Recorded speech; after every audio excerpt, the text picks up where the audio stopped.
Everyone, आज की video में हम कर रहे हैं class 7 science chapter number 1 nutrition and plants. तो क्लास 6 में हमने पढ़ा था कि न्यूट्रिएंट्स क्या होते हैं।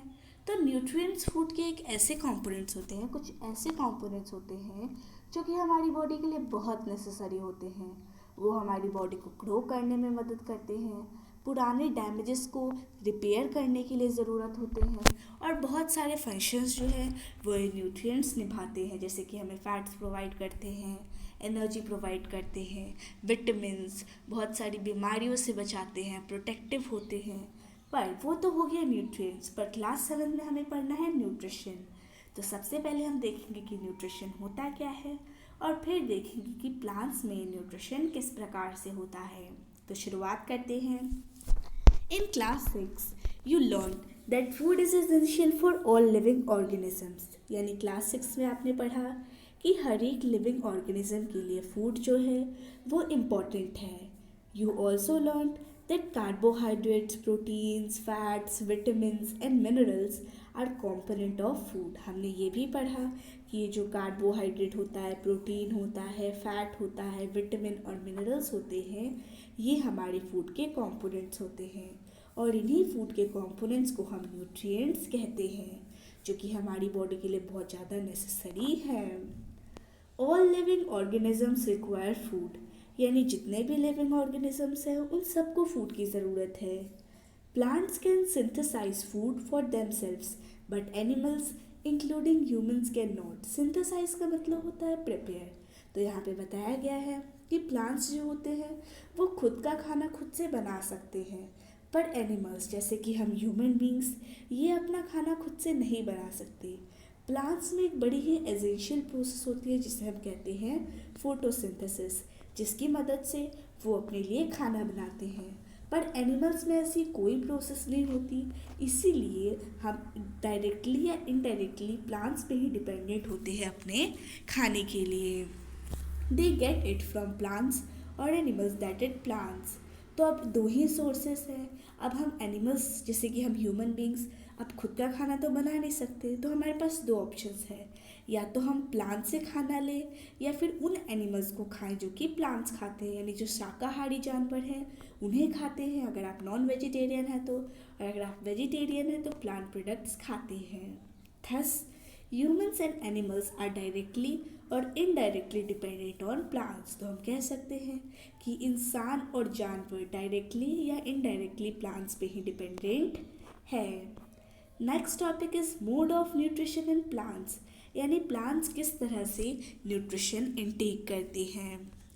Plants are the only organisms that can prepare food for themselves by using water, carbon dioxide and minerals. यानी प्लांट्स जो होते हैं वो इकलौते ऐसे ऑर्गेनिज्म होते हैं जो खुद का खाना खुद बना सकते हैं वाटर, कार्बन डाइऑक्साइड और मिनरल्स की सहायता से। The raw materials are present in their surroundings, और ये जो उनके 3 रॉ मटेरियल्स हैं ये इनके आसपास ही इन्हें बड़े आसानी से मिल जाते हैं। The nutrients enable living organisms to build their bodies, to grow, to repair damaged part of the bodies and to provide the energy to carry out life processes। यानी जो न्यूट्रिएंट्स वो लेते हैं, कार्बोहाइड्रेट, विटामिन, फैट, ये सब जो हैं वो उन ऑर्गेनिज्म की मदद करते हैं उनकी बॉडीज़ को ग्रो करने में, बिल्डअप करने के लिए, डैमेज पार्ट्स को रिपेयर करने के लिए, एनर्जी देते हैं ताकि हम बाकी लाइफ प्रोसेस को कैरी ऑन कर सकें। So nutrition is the mode of taking food by an organism and utilization by the body। अब हमें न्यूट्रिशन बताया गया है कि कोई भी इंसान, कोई भी लिविंग ऑर्गेनिज्म जब फूड लेता है और उसकी बॉडी जब उसे यूटिलाइज कर लेती है तो उस प्रोसेस को हम कहते हैं न्यूट्रिशन। यानी लेना भी है और बॉडी उसे यूटिलाइज भी करे, इस बात का भी ख्याल रखना है।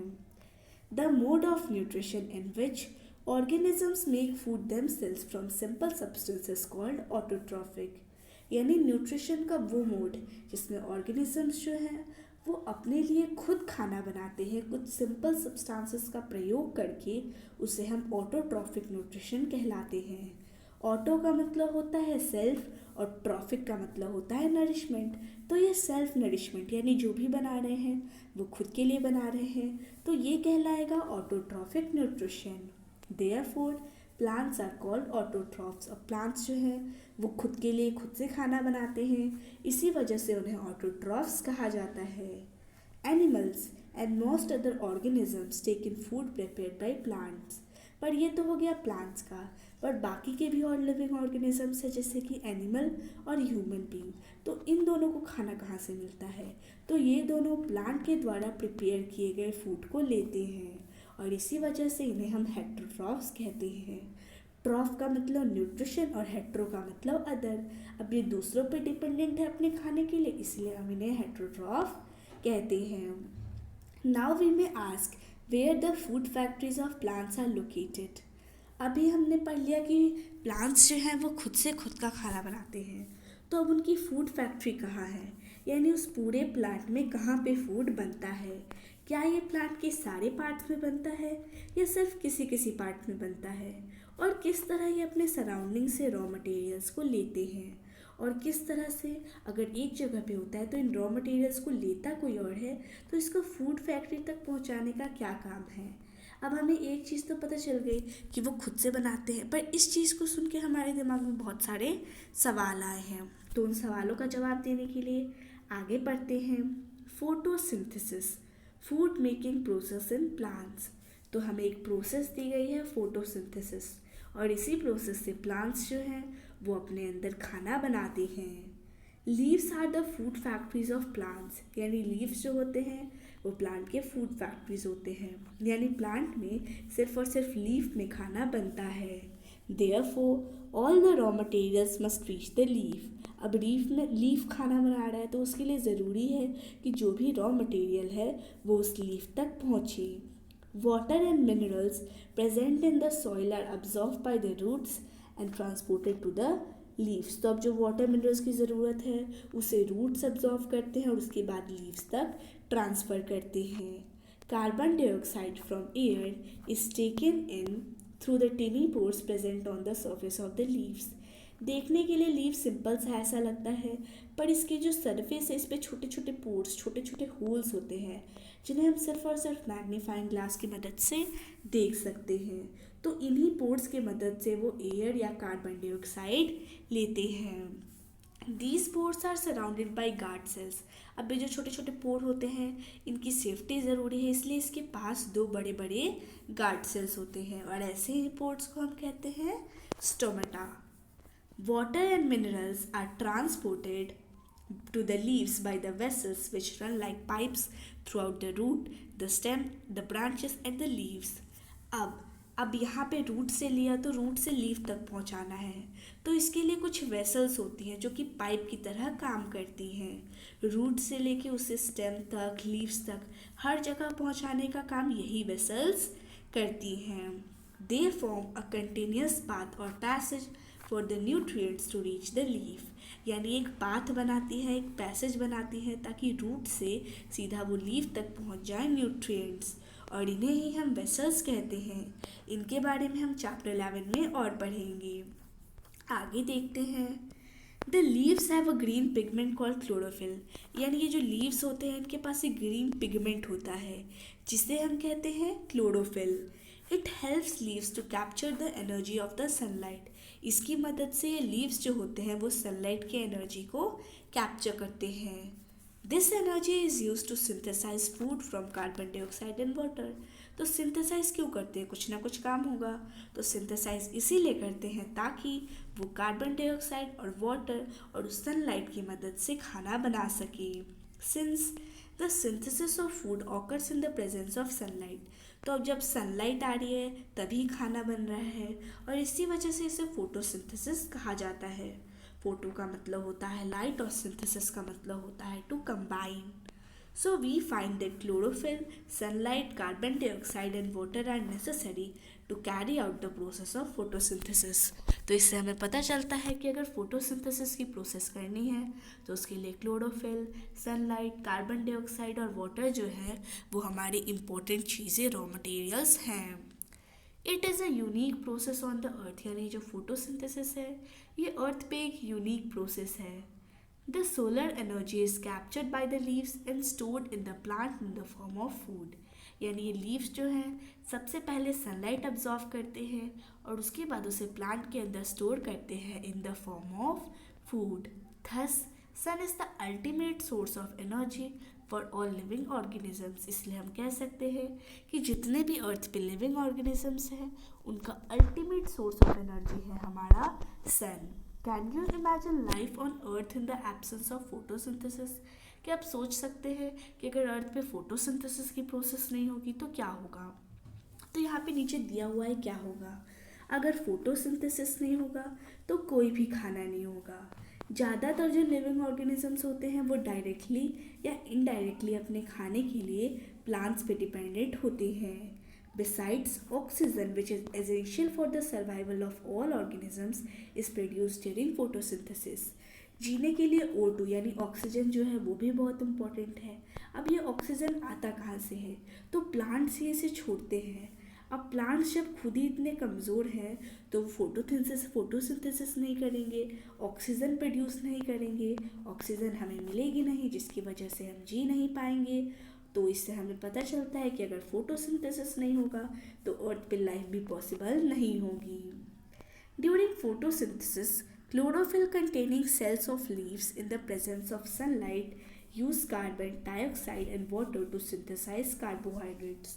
तो यहाँ पे बताया गया है कि जब फोटोसिंथेसिस की प्रोसेस होती है तो ये जो क्लोरोफिल होते हैं छोटे छोटे ग्रीन पिगमेंट ये भी एक तरह के होते हैं. ये सनलाइट की प्रेजेंस में कार्बन डाइऑक्साइड और वाटर का इस्तेमाल करते हैं ताकि वो कार्बोहाइड्रेट प्रिपेयर कर सकें. अब उसके लिए एक इक्वेशन दी गई है. शुरुआत में उन्होंने क्या लिया? कार्बन डाइऑक्साइड और वाटर. फिर सनलाइट की प्रोसेस में यानी सनलाइट की प्रेजेंस में, और सनलाइट कहाँ से आई? क्लोरोफिल से. तो इक्वेशन पे हम ये लिख रहे हैं हमारे जो प्रोडक्ट्स हैं वो है कार्बोहाइड्रेट और ऑक्सीजन. यानी रॉ मटेरियल्स है कार्बन डाइऑक्साइड, वाटर और सनलाइट, और जो प्रोडक्ट है वो है कार्बोहाइड्रेट प्लस ऑक्सीजन. अब यहाँ पे हमें कुछ पिक्चर्स दिए गए हैं कि ये होता है हमारा क्लोरोफिल, ये जो छोटे छोटे दिख रहे हैं ये है हमारे गार्ड सेल्स, और ये जो बीच में जगह दिख रहा है ये स्टोमा ना कि स्टोमेटा. ठीक है, तो कंफ्यूज नहीं होना है. अब यहाँ पे आपको दिया गया है फिगर 1.2. इसमें आप देख सकते हैं कि ये पिक्चर जो है वो है एक स्टोमेटा की. इसमें आप देख सकते हैं कि ये जो है वो है गार्ड सेल्स. आप देख सकते हैं दो छोटे छोटे सेल्स जो है वो इस बीच के पोर्ट्स को बचा के रह रहे हैं, और इस बीच को भी हम कहते हैं स्टोमेटल ओपनिंग, यानी यहीं से स्टोमेटा जो है वो खुला हुआ होता है, और इसकी प्रोटेक्शन के लिए बाजू में दो गार्ड सेल्स भी होती हैं. अब यहाँ पे हमें पिक्चर दिया है एक डायग्राम जो कि फोटोसिंथेसिस की प्रोसेस को शो कर रहा है. किस तरह से प्लांट्स जो हैं वो लाइट एनर्जी ले रहे हैं, कार्बन डाइऑक्साइड ले रहे हैं, वाटर और मिनरल्स ले रहे हैं, और उसके बाद ऑक्सीजन प्रोड्यूस कर रहे हैं. During the process oxygen is released, यानी ये जो प्रोसेस होता है इस दौरान ऑक्सीजन रिलीज होता है. The presence of starch in leaves indicate the occurrence of photosynthesis.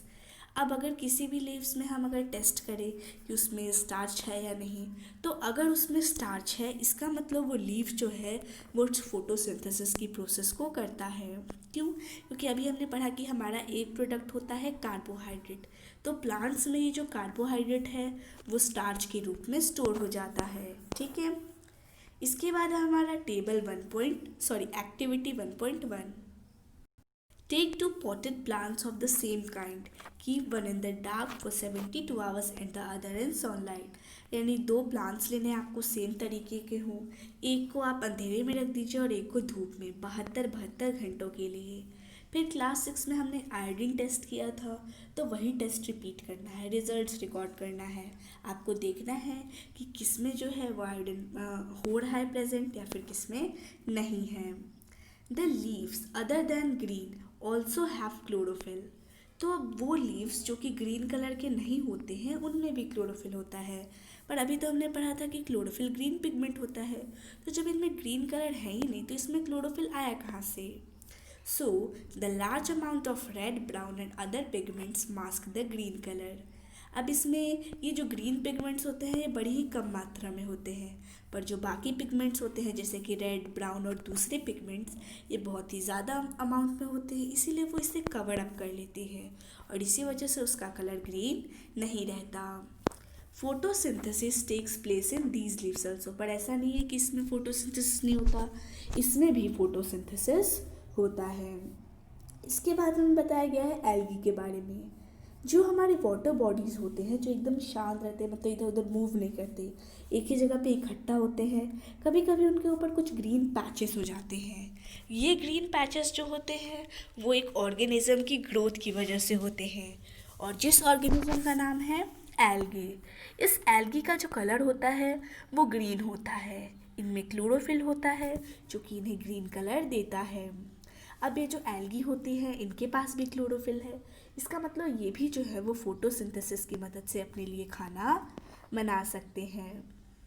इसके बाद हमारा टॉपिक है synthesis of plant food other than carbohydrate. यानी कुछ प्लांट होते हैं जो कि फोटोसिंथेसिस करते हैं तो उनसे जो फूड बनता है वो कार्बोहाइड्रेट के सिवाय कुछ और होता है। You have just learned that plants synthesize carbohydrate through the process of photosynthesis. अभी अभी हमने पढ़ा कि प्लांट जो है वो खाना बनाते हैं फोटोसिंथेसिस की मदद से। The carbohydrates are made of carbon, hydrogen और ऑक्सीजन। तो अब ये कार्बोहाइड्रेट बनता किससे? तो इसमें तीन होते हैं, तीन अलग अलग चीज़ें होती हैं। एक होता है कार्बन, हाइड्रोजन और oxygen. These are used to synthesize other components of food such as proteins and fats. पर अब ऐसा नहीं है कि इससे सिर्फ और सिर्फ कार्बोहाइड्रेट मिलेगा, इनसे वो कुछ और कंपोनेंट्स भी बना सकते हैं जैसे कि प्रोटीन और fats. But proteins are nitrogenous substance, पर जो प्रोटीन्स होते हैं वो नाइट्रोजीनियस सब्सटेंस होते हैं, यानी कि उनमें नाइट्रोजन होता है। तो अब ये प्लांट्स को नाइट्रोजन मिलता कहाँ से है?